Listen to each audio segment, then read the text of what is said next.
We're going to hear from Paul Baker. Paul is part of the scientific and marketing team here at SCIEX and is a senior scientific liaison for lipidomics and metabolomics. So we're going to switch gears once again in terms of our quantitative methods, move from oligonucleotides to lipids. And Paul's talk today features the application of the SCIEX 7500 plus system. And one of the challenges in this lipidomics, metabolomics space, besides the chromatography of lipids, is just the sheer volume of analytes that needs to be done for this targeted analysis. And Paul is going to show off some of the unique features of the 7500 plus system that really enables quantitation in this space. So welcome, Paul, and ready to go when you are. Take it away. All right. Thank you, Ian. I appreciate it. As Ian mentioned, I'm going to be discussing fast scanning quantitative lipidomics analysis using the SCIEX 7500 plus system. My talk is split into two sections, actually. The first half is really going to be describing the hardware and the innovations on the 7500 plus system. And we need to do that to really explain why that this is a more powerful system to do targeted lipidomic analysis. And then the second part will be a focus on large-scale targeted lipid analysis. And in this case, we're using bovine heart extract as the sample. Here we go. So an overview of the SCIEX 7500 plus system. It looks very similar to our SCIEX 7500 system, but there's three major things that I want to point out that are different on this instrument. And the first is the D-jet assembly. This is a newly designed and it's removable D-jet. D stands for dodecapole. This is within the interface, or the interface part of the mass spectrometer. Its role is to take that expanding cloud of ions that enter into the high vacuum of the instrument and squeeze them into a coherent beam so that we can do mass spec with Q1, Q2, and Q3. The benefit of having it removable is that it's now customer cleanable. Customers can clean it, remove it, maintain it themselves, which can potentially reduce instrument downtime due to contamination. Speaking of which, this instrument also has what's called mass guard technology. And this is a novel ion filtering mechanism that basically reduces the risk and frequency of instrument contamination. And it does this by removing high molecular weight ions. In R&D, they determined that one of the primary causes of contamination of instruments is ions that are much higher than your target ion. And finally, and what is really the point of the talk I'm going to be giving is we have Q0 accelerating electrodes. Essentially what this does is allows us to decrease the transit time for ions that will allow us to have decreased dwell times and more MRM scans per second. So what you're seeing here is the ion path for this SCIEX 7500 plus. I want you to note right here at the interface, this is a partial vacuum interface. Everything to the right of this, so here's Q1, here's Q2, Q3, and our detector. These are identical to the 7500. So what that means is that there's no retuning of compound parameters for collision energy, cell exit potential, or declustering potential if that's actually required. The different part of the instrument is here on the left, which is the interface region. Here's that removable D-jet assembly, and it's kind of focused here in this far left part of the ion rail. Then the mass guard technology is located in Q0. Again, all of this ion path right here is dedicated to refining and providing a proper ion beam so that we can do analysis using the analytical quadrupoles. And also we have in this same region in Q0 are the accelerating electrodes to improve the ion transit time. So talking a little bit about the mass guard technology, you can see here in the figure in the upper left, we have a Q0, which is essentially a quadrupole, but set within that quadrupole are these T-bars. And these T-bar electrodes, essentially, they reduce the radial confinement of ions within Q0, because remember, when we're thinking about Q0 or the interface quadrupoles, their job is to just take all the ions and push them towards the analytical quads. However, with the introduction of these T-bars, we actually destabilize some of the ions and actually allows us to get rid of the higher molecular weight ions and deposit them onto the surface of the T-bar electrodes. Again, as I mentioned earlier, that those high molecular weight ions are the ones deemed to be the most responsible for contamination. And so if we can selectively remove those ions before reaching the mass spectrometer, this should ultimately lead to higher robustness of the instrument. So you give you an example of what that looks like. I mentioned that it removes higher molecular weight ions, but that seems rather vague. And in this case, why don't we look at a Q1 spectrum? And the ion of interest is the 609 here. All right, and this is a Q1 spectrum of sample precursor ions. And you can see in this particular case, we're looking from about 5 to 1250. And there's obviously quite a few more ions in there besides just our 609 of interest. However, when we use the mass guard technology, we actually cut off the mass 100 Daltons higher than the mass of interest. So we're interested in 609. Everything from 709 and above is actually blocked from entering the mass spectrometer. So there's a significant number of ions that are actually blocked from entering the mass spec. And that may, we will show that actually reduces the potential for contamination of the instrument. So to give you some evidence, this is actually a series of experiments we ran with cannabis. And cannabis samples are notoriously dirty in terms of complexity in their matrix. And what you're looking at here is the IQ1 lens and the Q1 quadrupole from the end point of view. And this is the system without mass guard technology. So after a series of injections, you see this almost star-like formation. That is not in the hardware. That is actually the deposition of material onto the IQ1 lens. And you can see streaking here on the Q1 quadrupole. The end result of these depositions is essentially decrease in sensitivity and potentially decrease in resolving power of these of the instrument. But in contrast, when we actually turn the T-bar electrodes on, the contaminating material is actually deposited on the T-bar electrodes. And you can see that the IQ1 lens is protected. There's no star-like shape that's apparent on the picture above. And that streaking that we saw above with cannabis samples is not present. So essentially this instrument is still, the sensitivity is not affected. Its ability to resolve is not affected. And the only thing that's getting dirty is the T-bars. And it turns out because all we're doing is removing some ions, we're not actually trying to manipulate them. It's okay that these T-bars get dirty. And it turns out that a normal yearly PM is sufficient to clean those off, and it will not affect our ability to measure molecules of interest. So what is the end result of having the ability to remove high molecular weight ions? Essentially, it's improving the robustness of the instrument. So we did a series of experiments where we wanted to look at how much more robust was the 7500 plus system compared to the 7500 system. So if you look here in the far upper right-hand coordinate, basically it's the legend for this figure.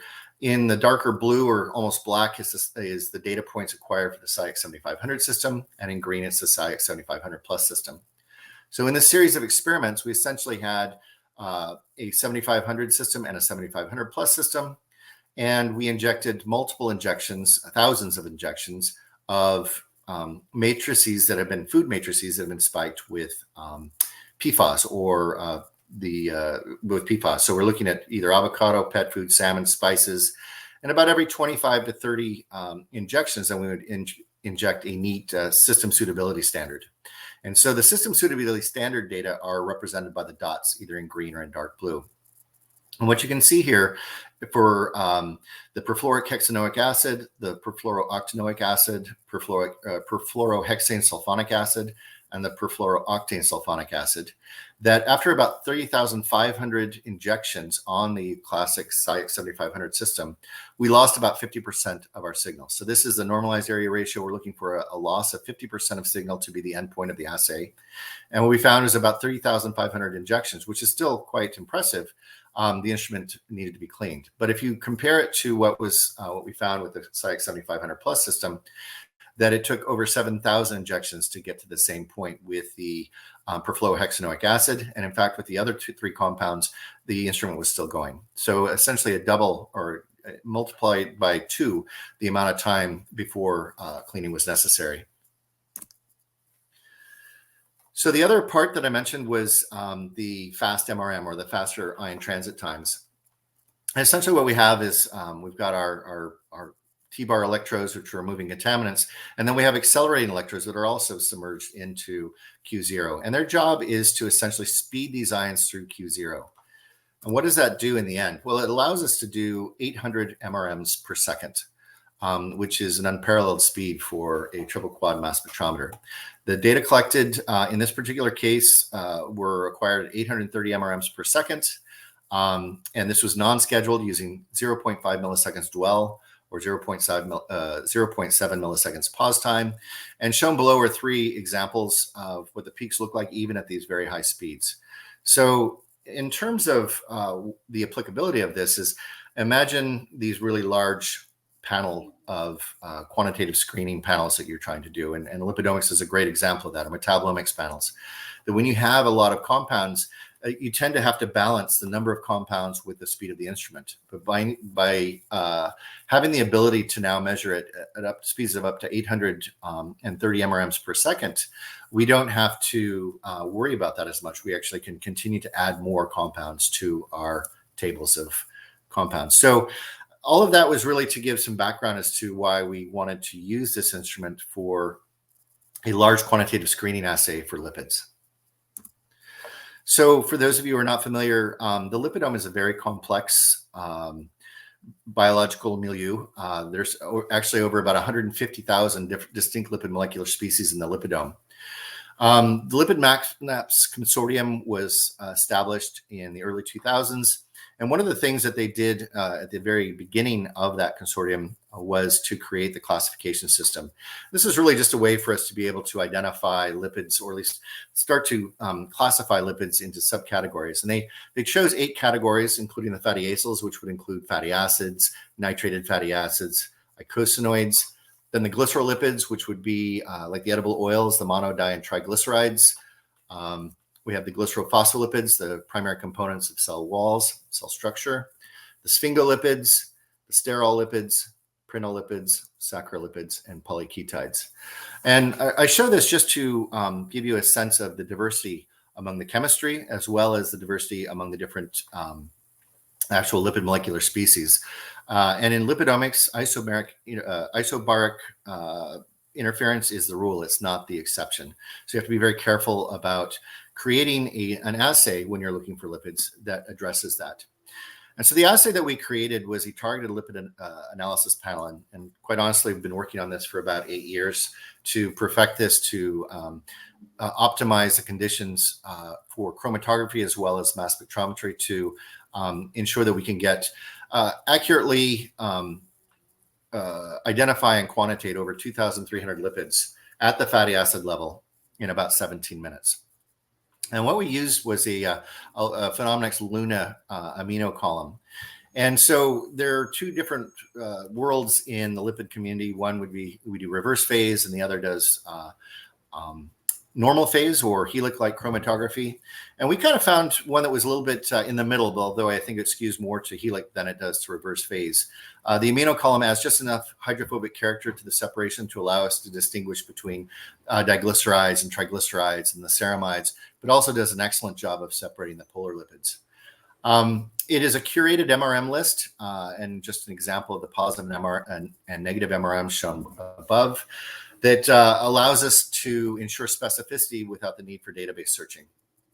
I designed it to work with Ultimate Splash 1 standards or Splash Mix for quantitation, so you can do accurate quantitation with Ultimate Splash 1 or relative quantitation with Splash Mix, and has excellent quantitative performance. The quantitative bias of the assay, at least for plasma, has been estimated to be about 15%, meaning that you get nanograms per mil of the compounds, but that you just have to accept the fact that it is a plus or minus 15%. Just for your information, this method is free and available from SCIEX. And give you an example of what the data look like. Here's an example of the chromatography, and you can see we're looking up at the top, we're looking at the positive ion mode analysis, and we're looking at the neutral lipids as well as the ceramides and the hexosyl or lactosyl ceramides. And then on the bottom, we're looking at the phospholipids. Again, the ionization mode was chosen to allow us to be able to identify lipids at the fatty acid level. The gradient here is shown. It's a 17-minute gradient. And again, I'm using that Luna amino column. So that is was a basic introduction to the assay. The original assay has 2,300 compounds. For the purposes of this assay, of this experiment that I'm going to be presenting to you here, we actually ended up using about 2,000, like 1,950, I believe. And the reason for that is I omitted phosphatidic acid and cardiolipins. And the main reason for that is that I didn't have appropriate standards at the time I was running these experiments. So what you're going to be seeing is a panel of compounds being analyzed that have essentially 2,000 compounds being simultaneously analyzed in 17 minutes. The chromatography is the same. Just shown here for posterity are the instrument parameter settings. Again, just as mentioned earlier, any parameter settings or compound parameter setting that you've established on another instrument, such as the 7500 or the 6500 plus, such as collision energy, they're going to remain the same as for the 7500 plus system. So here's just an overview of the total ion chromatogram, or TIC, of this assay. We've got our neutral lipids being separated early, which makes sense on a helix-like chromatography. The exact number is 1,916 compounds. And the area that I'm going to focus on a lot on in this talk is this region right here between 5 and 8 minutes, essentially. And this is a scheduled experiment. However, there's overlap of the scheduling. And it turns out that during this period, there's 925 concurrent MRM transitions going on with polarity switching. As mentioned before, the phosphatidic acid, LPA, and cardiolipin were not included in this assay. So typically when you run a large quantitative screening panel, you really want to, when you're first developing the method, you want to run an unscheduled method. And the reason for that is just to make sure to validate your retention times, to make sure that when you schedule your assay that you're going to be scheduling it at the appropriate time points. So I want to point out kind of an important theme throughout the next few slides, and these numbers here. So we have 5 milliseconds, 3 milliseconds, and 1.2 milliseconds. And what those numbers represent is the aggregate time of the dwell and pause. So 5 milliseconds is actually representative of the fastest recommended speed that you acquire data on the classic SCIEX 7500 system. That 5 milliseconds represents 2 milliseconds of dwell and 3 milliseconds of pause time. 3 milliseconds, which is possible in the 7500 plus system, represents 1.5 milliseconds pause and 1.5 milliseconds dwell. And then the 1.2 milliseconds represents the fastest speed at which we can acquire data, which represents 0.5 milliseconds dwell and 0.7 milliseconds dwell. And what I show is just two compounds. This actually has to be phosphorylethanolamine 18018.2 and PE plasmalogen 18018.2. One's measured in the negative ion mode, one's in the positive ion mode. Because of the helix-like nature of this column, they're co-eluting. All right, but we have unique MRM transitions to distinguish these compounds. And the point of what I'm trying to show is if you look over here at 5 milliseconds, and again, that is the fastest recommended speed that you acquire data on the SCIEX 7500 system, we essentially only have one data point for each of these compounds. However, as we speed the instrument up, we start generating more data points. And ultimately, when we get to the 1.2 milliseconds, we have about 8 points that define that peak. So clearly the data quality is much enhanced with the faster MRM scanning speed compared to the classic system. And this is going to give you greater confidence in the assignment of the retention time of your analytes.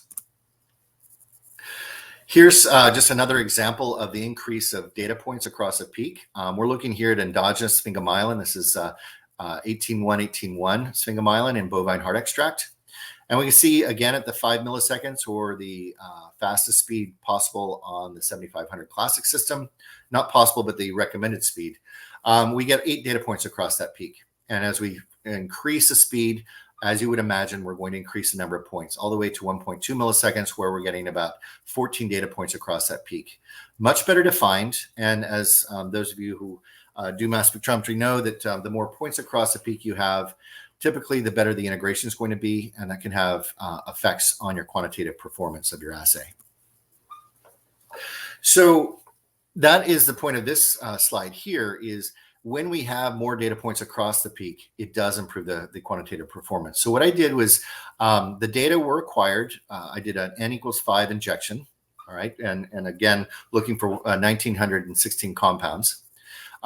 Just as full disclosure, I did smooth the data once prior to integration. However, the integration was 100% automated. I did no manual integration in this experiment. I didn't want to add any bias to the results. And you can see here at the lower speed at 5 milliseconds, you can see that the peaks, there are actually some of the neighboring peaks get included in the auto integration. And you can see the percent CV, this is with an N of 5. In some cases, the percent CV is fine, but then we actually have some pretty dramatically high percent CVs. And it's mostly because we're including these shoulder peaks. However, as we go, and again, this is across 5 different compounds, PS, ceramides, PE, sphingomyelins, PC. As we increase the speed of the instrument, we see that the percent CVs are going to decrease. And I've highlighted in red the 3 millisecond. Again, that's 1.5 millisecond dwell and 1.5 millisecond pause. And you can see that the percent CVs are actually very nice, all below 20. In fact, they're all below 10 in this particular case. The peak shapes are well defined and generate very nice data. We can actually, we see that the percent CVs are just or almost as low. They might be slightly higher at the ultimate speed at 1.2 milliseconds. But again, what we can see is that as we go faster, as we get more points across that peak, the precision of our analysis is improved, as evidenced by the calculated percent CV. One unanticipated consequence of this, and this really comes back to the chromatography that we've selected in this experiment. Again, it's HELIC-like. It's not HELIC, but it's very like HELIC, and it has just enough hydrophobic character to give us some distinction between compounds. And that turns out to be an important consideration when you're trying to separate isomers. In this particular case, we're looking at the lysophospholipid isomers. Shown up here are 2 isomers for lyso-PC, the 18-1 lyso-PC, either acylated at the SN1 carbon of the glycerol backbone or the SN2 carbon of the glycerol backbone. And despite the fact this is HELIC-like, they actually do not co-elute. There is a time difference between their elution. And as a consequence, if we have enough points across those peaks, we can actually clearly define them and be able to integrate and differentiate between these 2 isomers. And you can see here at the fastest speed at 800 mRMs per second, we have multiple points across the data point peak. We can clearly see that valley between the 2 isomers, and we can distinguish them nicely. We can see that as well at 2 milliseconds and 3 milliseconds aggregate dwell and pause time. But when we get to the 5 milliseconds, or again, the fastest recommended speed on the classic SCIEX 7500 system, that valley disappears. There's just not enough data points collected to distinguish those. And so this is going to integrate as a single peak. And that can be seen here. Down at the very bottom, we have the lyso-PC looking for the SN1 lyso-PC isomer. You can see at the 1.2 milliseconds, 2 milliseconds, and 3 milliseconds that these isomers are separated by the auto-integrating software. However, they are coalesced into a single one. And notice again, the percent CV is fairly high for this measurement. And that's a result that you're looking at 2 different compounds. That makes sense that you would have higher percent CV. Looking at an alternative or another, looking at lyso-PC 16O. This is palmitic acid rather than oleic acid at the SN1 and SN2, and we're just focusing on the SN1. You can see this tiny little peak here. That is the SN2 peak. And again, at 1.2, 2, and 3 milliseconds, we're defining that SN1 lyso-PC from the SN2 lyso-PC, whereas they combine or convolve into the same peak at 5 milliseconds. So I mentioned earlier that there was a time in the assay where we have 925 concurrent MRMs being analyzed. And so these data are derived from that time period between 5 minutes and about 8.5 minutes. And what the idea was is to determine like how many molecules are we able to not only detect, but to quantitate with a high degree of precision in that time frame. Because at this point, we're looking at 925 MRMs. We're doing polarity switching in positive and negative ion mode. And we want to see how does this faster instrument affect the quantitative performance of the assay. So let's focus on our legend down here on the bottom. It's color coded. The darkest or in black is the 5 milliseconds. Again, that would be consistent with the fastest recommended speed of the 7500 system.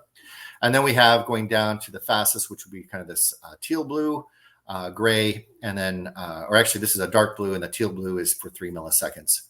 And I want to focus on the blue shaded area. This is basically showing us the data improvement associated with the fast scanning MRM that generates lipid molecular species identified and quantified with a percent CV less than 20%.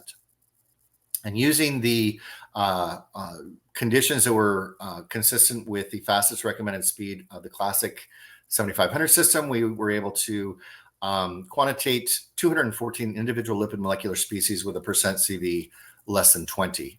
And that number was increased by 60% when we had faster MRM analysis. So over 341 individual lipid molecular species were quantified with a percent CV less than 20% when we increase the speed. And in this particular case, all we went to is 3 milliseconds. So to give you a picture of the entire assay as a whole, again, this is 1,916 compounds.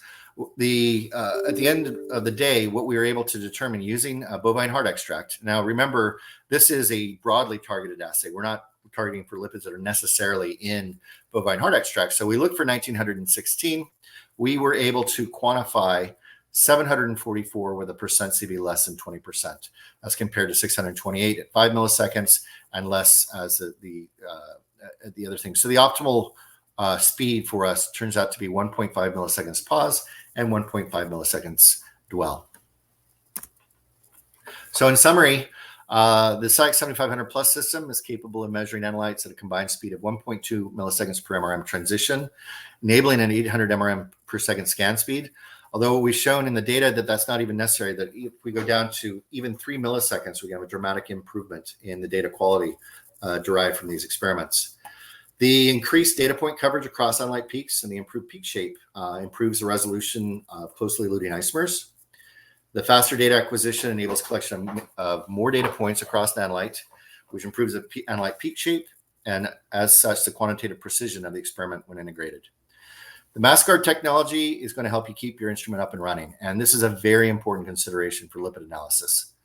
And I think to end this, I would like to mention this is not just for lipids. Any large panel of analytes will have improved quantitative performance, be it metabolomics, PFAS, drugs of abuse, you name it. I think that this improved speed is going to improve the quantitative performance of your assay. With that, I'd like to acknowledge Ian Moore, Tom Biesenthal, and Holly Lee. And with that, I'd be happy to take your questions.